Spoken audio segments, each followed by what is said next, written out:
Assalamualaikum warahmatullahi wabarakatuh. Halo semuanya, yang terhormat Bapak dosen pengampu Dr. Rida Hasnul Ulia MPD.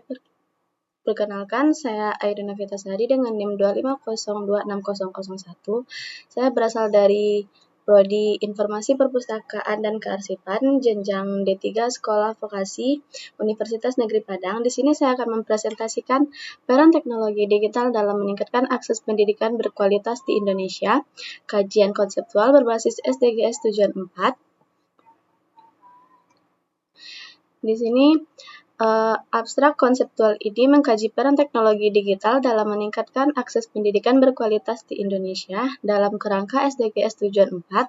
Artikel ini membahas 5 subtema utama, yaitu landscape digital dan kesenjangan akses, inovasi teknologi dalam transformasi pembelajaran, transformasi perpustakaan digital dan literasi informasi, hambatan struktural implementasi, serta strategi holistik menuju ekosistem pendidikan digital inklusif.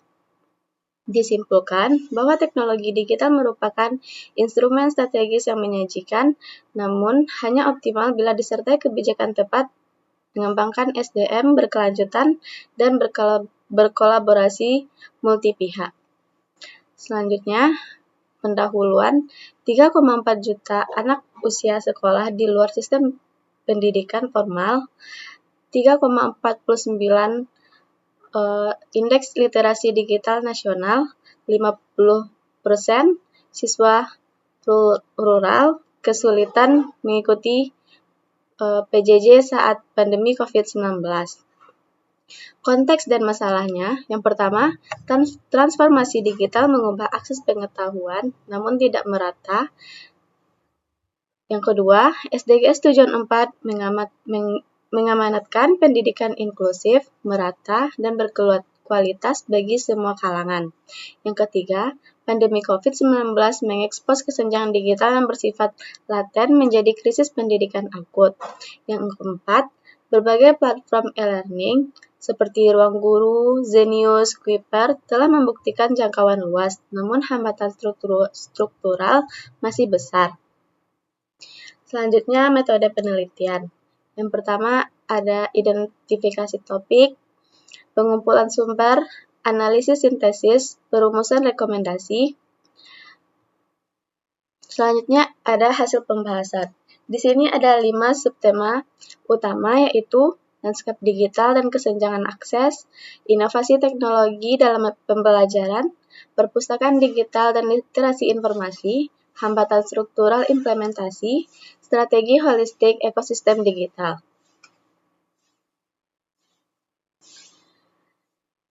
Dan di sini kita akan membahas landscape digital dan kesenjangan akses.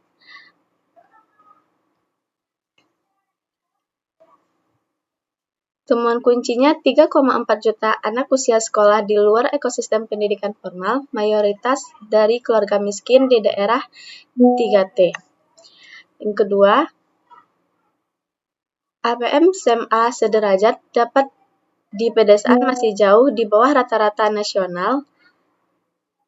Kesenjangan terdalam di Papua dan NTT. Yang ketiga, kesenjangan bukan hanya soal perangkat atau koneksi, melainkan skill gap year dan usai gap year yang saling memperkuat. COVID-19 mengubah kesenjangan sebelumnya menjadi krisis pendidikan akut. Yang kedua, pembahasan inovasi teknologi dalam pembelajaran. Platform e-learning seperti Ruang Guru, Zenius, Kuiper terbukti menjangkau jutaan pengguna di seluruh Indonesia. Kecerdasan buatan atau AI, pembelajaran adaptif yang menyesuaikan konten secara otomatis sesuai kebutuhan tiap peserta didik. Yang ketiga, blended dan flipped learning. Model hibrid meningkatkan keterlibatan dan hasil belajar secara signifikan. Yang keempat, multimedia terintegrasi. Mengakomodasikan beragam gaya belajar peserta didik, pemilihan media tepat menentukan efektivitas. Selanjutnya, pembahasan perpustakaan digital dan literasi informasi. Peran perpustakaan digital yaitu repositori ilmiah terbuka, community learning, hubungan akses internet dan perangkat, bimbingan literasi informasi dan digital, konten berkualitas bagi kelompok marginal, cloud-based dan discovery tool modern, program inklusif sosial, dan literasi informasi kompetensi inti. Ada akses, evaluasi, sintesis, penggunaan,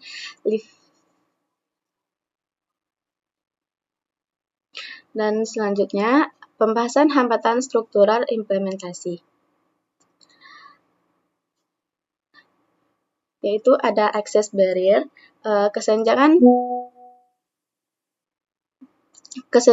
penetrasi internet kota, vs desa, minimnya perangkat digital di daerah 3T, infrastruktur listrik tidak memadai.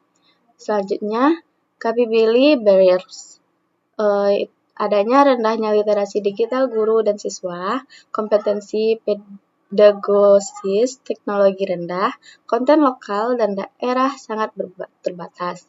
Selanjutnya ada motivation barriers, adanya kurangnya kesadaran manfaat teknologi, resistensi perubahan paradigma mengajar, fragmentasi program lintas kementerian, dan selanjutnya ada strategi holistik ekosistem pendidikan digital.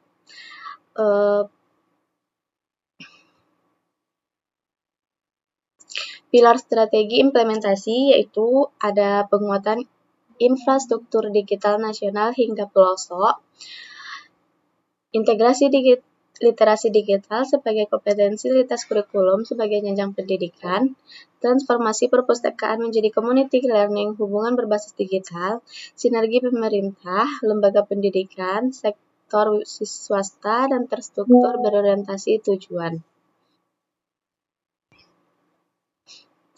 Selanjutnya, di sini saya akan menyimpulkan teknologi digital merupakan instrumen strategis yang mampu memperluas akses pendidikan berkualitas melampaui batas geografi dan ekonomi di Indonesia. Kesenjangan digital bersifat berlapis, motivasi, material, keterampilan mengampus sehingga investasi kebijakan berpihak pada kelompok rentan adalah keseharusan moral konseptual. Perpustakaan dan kearsipan memiliki posisi strategis sebagai community learning hubungan digital yang belum dimanfaatkan secara optimal dalam ekosistem pendidikan. Keberhasilan digital bergantung pada kualitas kebijakan, kompetensi sumber daya manusia, dan kolaborasi multi pihak. Teknologi hanyalah alat, bukan solusi jangkal.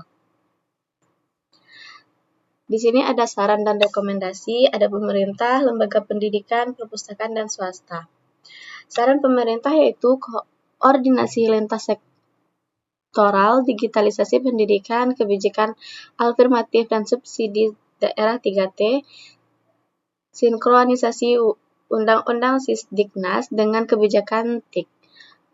Lembaga pendidikan ada integrasi digital di kurikulum, pelatihan pedagogi, teknologi, bagi guru, kolaborasi guru, pustakawan, tenaga, dan IT.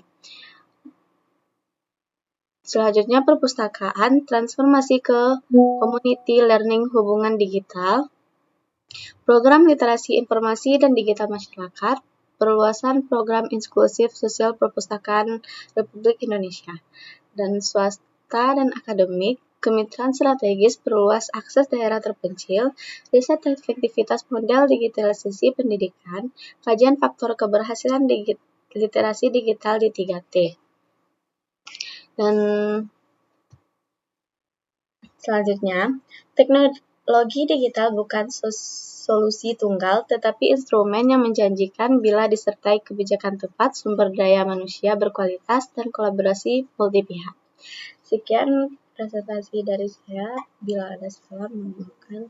Assalamualaikum warahmatullahi wabarakatuh.